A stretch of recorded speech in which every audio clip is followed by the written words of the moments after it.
नमस्कार, आप देख रहे हैं खबर उत्तराखंड और मैं हूं आपके साथ बिपाशा पाल। बात जब आध्यात्म और योग की होती है तो सबसे पहले जो नाम जहन में आता है वो आता है ऋषिकेश। योग नगरी ऋषिकेश में घूमने के लिए यूं तो कई ऐसी जगहें हैं, लेकिन आज हम जिस जगह के बारे में बताने जा रहे हैं वो खास तौर पर शांति और ध्यान के लिए जाना जाता है। हम बात कर रहे हैं ऋषिकेश स्थित 84 कुटिया की। 84 कुटिया के साथ समय की तह में जाएं तो ये ध्यान आध्यात्म के साथ एक आधुनिक योगी का चेहरा उभारता है। ये चेहरा है महर्षि महेश योगी का। एक समय था कि दुनिया भर में लाखों लोग महर्षि महेश योगी के दीवाने रहे हैं।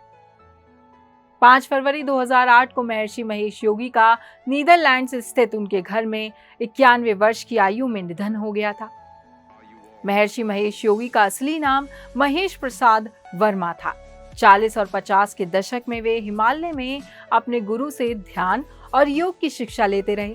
महर्षि महेश योगी ने ध्यान और योग से बेहतर स्वास्थ्य और आध्यात्मिक ज्ञान का ऐसा रास्ता दिखाया कि देश और दुनिया के कई लोग उनके साथ जुड़ने लगे।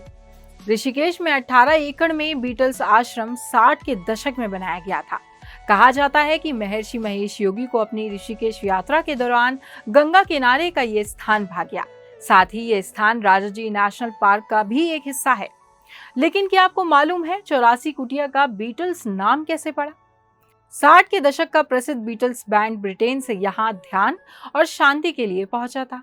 बीटल्स रॉक बैंड के John Lennon, Paul McCartney, George Harrison और रिंगो स्टार ये चारों 1967 में ऋषिकेश आकर महर्षि महेश योगी के इस आश्रम में रुके थे।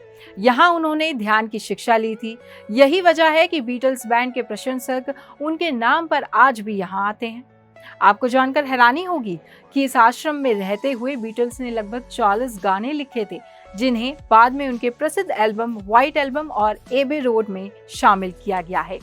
हालांकि यहाँ कुछ बातें ऐसी भी होती हैं कि वे इस आश्रम के लाइफस्टाइल और खानों के साथ संबंध नहीं बैठा पाए, इसलिए वे ऋषिकेश में कुछ समय बिताकर दोबारा लौट गए। इस बैंड के यहाँ आने के बाद ही महर्षि महेश योगी आश्रम बीटल्स आश्रम के नाम से मशहूर हो गया। ये बीटल्स के प्रशंसकों के लिए एक पर्यटक स्थल और मंदिर बन गया, जो यहाँ उनके उपस्थिति को आज भी महसूस कर सकते हैं। 2003 में बीटल्स आश्रम वन विभाग के क्षेत्र में शामिल कर लिया गया, जिसे 2015 में सैलानियों के लिए खोला गया। बीटल्स आश्रम में जाने के लिए वन विभाग द्वारा भारतीयों से 150 रुपए और विदेशियों से 600 रुपए का शुल्क लिया जाता है। पर्यटकों को बीटल्स आश्रम में कुछ अंडाकार आकृतियां देखने को मिलती हैं। ये आकृतियां कुछ और नहीं बल्कि ध्यान लगाने के लिए बनाई गई गुफाएं हैं। हर गुफा में बिजली, पानी और ध्यान लगाने के लिए कमरे बने हुए हैं। इनको देखकर अंदाजा लगाया जा सकता है कि उन दिनों में लोग कैसे ध्यान लगाते होंगे। बताया जाता है कि 84 कुटिया में ऐसी कुल 100 से भी ज्यादा गुफाएं हैं।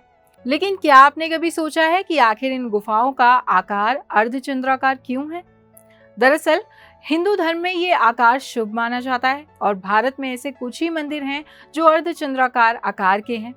अगर आप हमारा YouTube चैनल देख रहे हैं तो हमें सब्सक्राइब करें और बेल आइकन दबाएं। अगर आप हमें Facebook पर देख रहे हैं तो हमें फॉलो जरूर करें।